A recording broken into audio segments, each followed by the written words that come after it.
Anda percaya atau tidak, tapi inilah sebuah fakta perjalanan demokrasi di negara Indonesia. Hingga periode ini, Indonesia sudah dipimpin oleh 8 orang presiden. Dari Soekarno, Soeharto, B.J. Habibie, Gus Dur, Megawati, Susilo Bambang Yudhoyono, Jokowi, dan yang terakhir, Prabowo Subianto. Dari 8 orang presiden, tentunya mempunyai kelebihan dan kekurangan masing-masing dalam memimpin sebuah negara yang bernama Indonesia. Indonesia termasuk salah satu negara kepulauan terbesar yang terbentang dari Sabang sampai Merauke, yang dipimpin oleh seorang presiden hasil pemilihan setiap 5 tahun sekali. Selama lebih dari 70 tahun pemimpin Indonesia selalu berasal dari Pulau Jawa. Hal ini terjadi karena populasi penduduk di Pulau Jawa jauh lebih besar dibandingkan dengan daerah lain. Ditambah lagi ambisi kekuasaan yang sulit mendapatkan porsi untuk siapapun di luar dari Pulau Jawa. Namun belakangan ini, publik mulai merasakan ketidakadilan yang terjadi selama pemimpin Indonesia masih bersifat kebijakan yang sentralistik, sebagaimana diunggah dalam sebuah video yang kini sudah beredar luas di media sosial, terutama TikTok, dengan narasi bahwa Indonesia ini sangat sulit untuk maju. Jika pemimpin Indonesia masih berasal dari orang Jawa, yuk kita lihat videonya.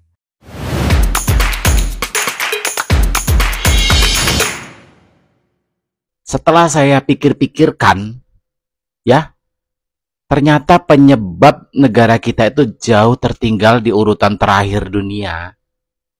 Itu karena dipimpin sama orang Jawa. Dugaan saya karena dipimpin sama orang Jawa. Kenapa begitu? Ya, karena kalau kalian belajar sejarah, kalau ingat belajar sejarah, itu di Jawa itu ada penemuan manusia purba ya di Solo atau di Mojokerto ya. Paleus Javanicus gitu loh. Jadi orang Jawa kuno gitu kan.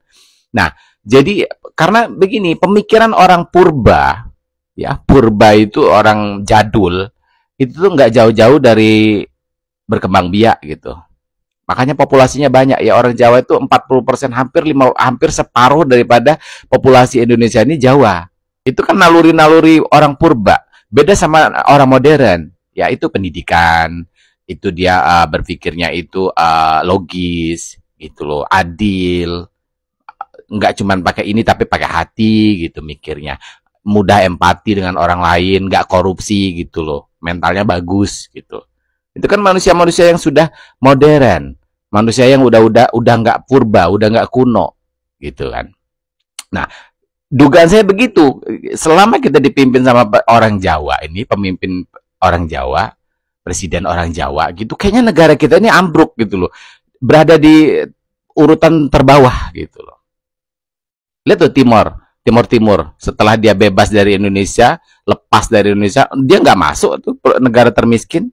Kemarin aja bilang propaganda bahwa Timor Leste miskin, enggak, mereka nggak masuk negara miskin, mereka aja pakai dolar, ya. Mindsetnya beda loh ternyata, ya. Gini aja deh. PSSI aja 50%, hampir separuhnya adalah pemain naturalisasi gitu dari luar negeri, ya, dari Belanda, dari segala macam itu. Kenapa nggak pemimpin kita juga naturalisasi? Nah, aku baca nih, negara terbaik di dunia itu Swiss, ya, Denmark, Norwegia, ya. Kenapa nggak ambil mereka untuk jadi presiden kita? Ya kan, biar negara ini bisa maju, gitu loh. Karena mindset orang-orang kuno ini pengen selalu dari suku dia gitu loh. Dari pribumi. Ya kalau misalnya pribumi nggak bisa tuh kayak PSSI. Terpaksa tuh ngambil pemain luar. Kenapa? Ya karena nggak cakap gitu. Cara mainnya nggak bagus gitu. Ya kan? Termasuk juga presiden. Ya sekalian orang Singapura kayak jadi presiden Indonesia gitu. Yang bagus gitu. Yang brilian gitu. Ya. Capek loh negara kita tuh ada di bottom 3 gitu, di peringkat paling bawah gitu. Iya kan? Iya loh. Logis nggak? Logis. Pengenlah sekali-sekali saya tuh dipimpin sama orang Bugis, orang Melayu, orang Maluku. Ya? Iya. Kalau dipimpin sama orang purba-purba itu, gini aja deh. Ganjar jadi gubernur di Jawa Tengah itu berapa lama udah? Selalu slogannya wong cili, wong cili. UMK-nya kecil banget. Dia tuh nggak mikirin gitu loh, nggak memperjuangkan gitu. Warganya sendiri Jawa Tengah aja nggak diperjuangkan gitu. UMK-nya kalah jauh gitu sama Jabodetabek. Aku nggak peduli ya dengan ada apa ya, maksudnya yang mempengaruhi untuk, tapi ya setidaknya ada standar gitu. Misalnya 4,5 juta gitu minimal. Ya, Jogja tuh, ya udah berapa kali ganti sultan, UMK-nya segitu-segitu aja, masih banyak tukang becak. Artinya apa? Mereka tuh memelihara wong cili itu biar tetap cili, biar tetap miskin, gitu loh.